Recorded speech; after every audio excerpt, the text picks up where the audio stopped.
Hello, I am Umbrenero and welcome back to Umbrenero's Life. Today's video is an animal deterrent device for my garden.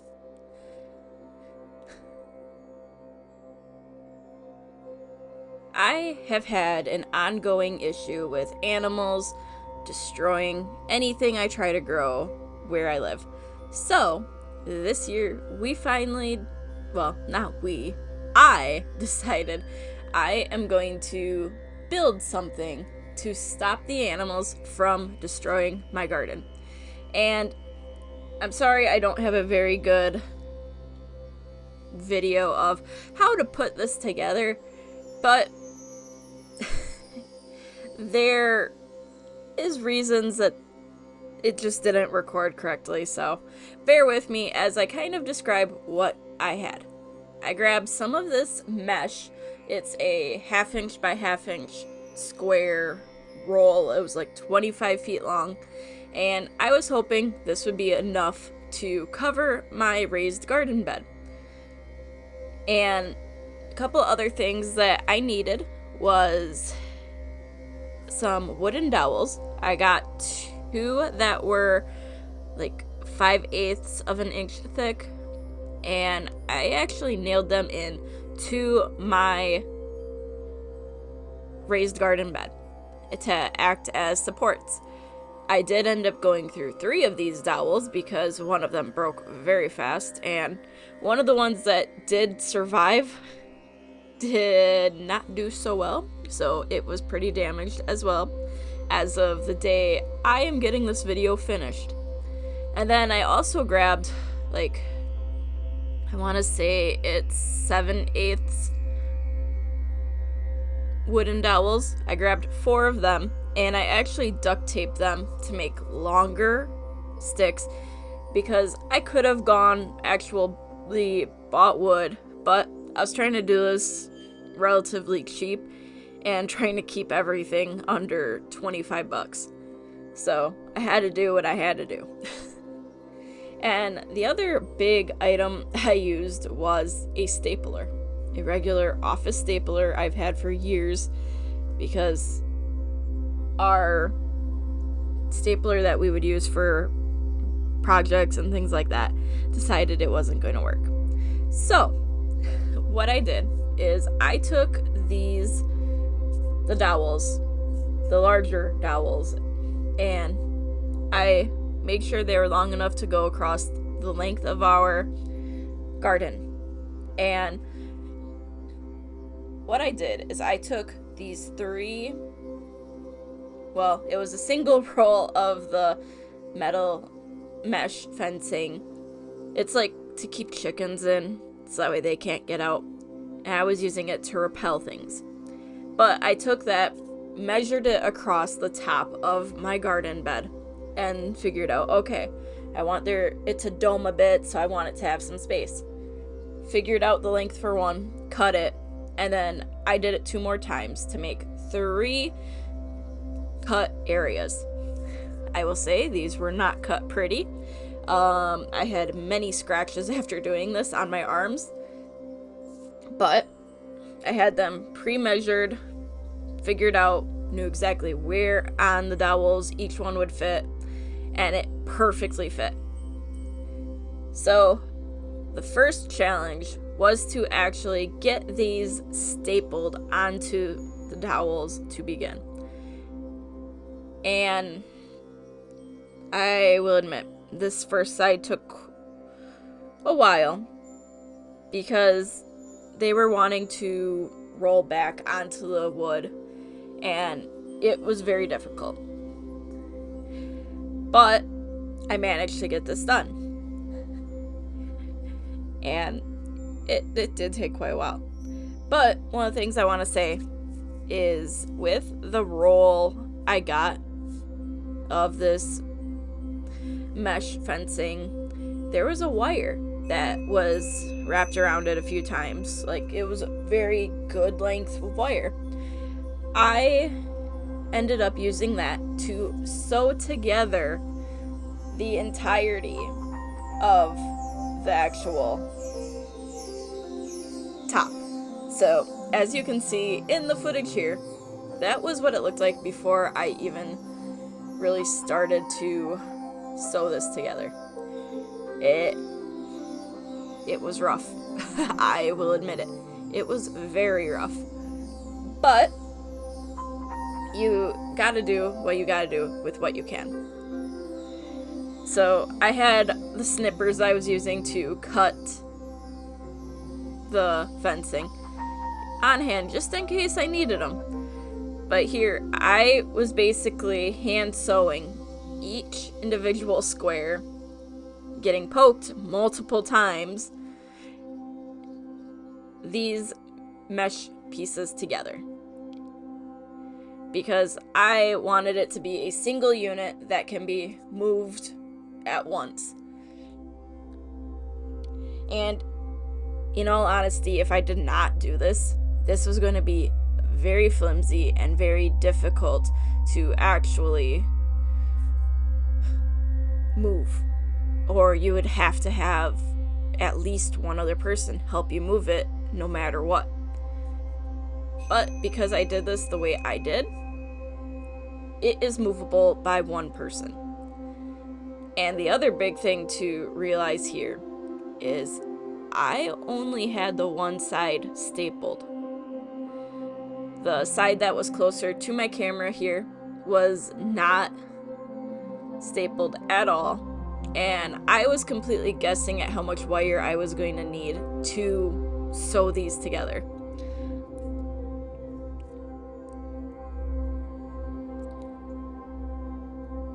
And this is actually real time how long this was taking. And there's 2 seams that I'm having to sew. So you can only imagine how long this took. And I will say, remember to use sunscreen when you're doing stuff like this outside, because the sun gets very bright and you will get very sunburned and you will regret it.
So, as you can see, there was a lot of managing this wire that was probably one of the harder things that I had to take care of while I was sewing this fencing together. And momentarily, you will actually see how it looked. And one of the biggest things that kept happening is there were kinks that kept getting caught and needing to be untangled, or I had to just brute strength them apart.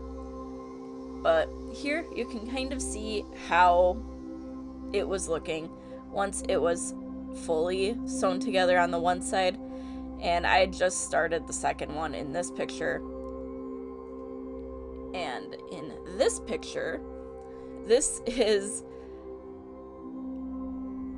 what it was like trying to deal with it when there was such a big gap.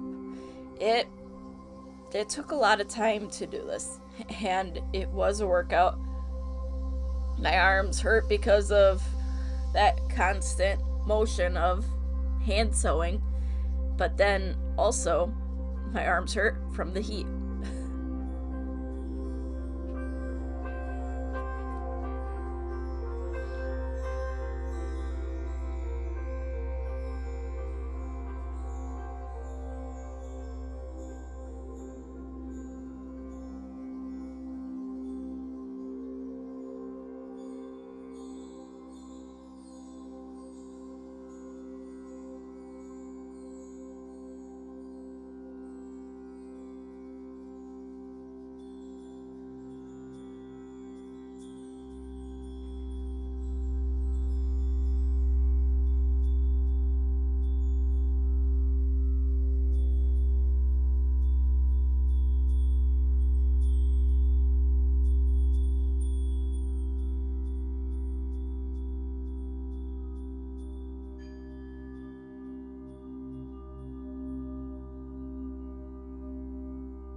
But yeah, over the course of this 10-minute clip that I have had here, I only got a third of the way through one of those areas I was hand sewing.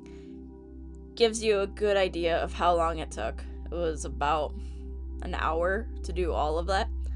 But here is what the finished sewing looked like right after it was all done. And once it was done, it was so nice.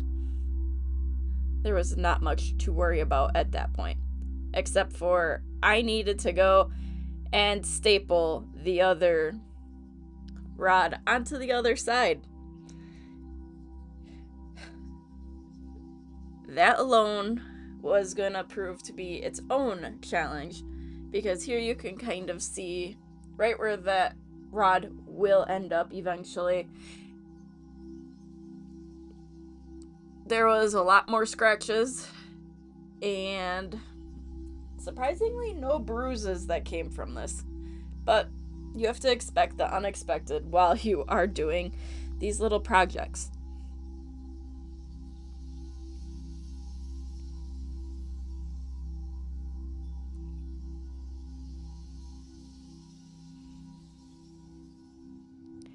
And here is what it looked like after it was fully stapled. My husband actually came out and helped with the stapling as I was holding the metal in place because it was getting very difficult to manage on my own, especially here at the end. But this is what it looked like over the garden bed before anything was added into it. But not long after, a few of my plants made their way in, and as you can see, they were small. But who knew in a couple months they would actually grow pretty well. I didn't get a lot of produce. So far, I have gotten a couple snow peas, I've gotten multiple cucumbers, I've gotten a few things. And here is what it looked like as of today. Yeah, some of the plants didn't turn out, but I expected that. At least it wasn't due to animals eating them. And right there's one of the cucumbers. So, thank you for watching, and until next time, I am Umbrenero. Bye!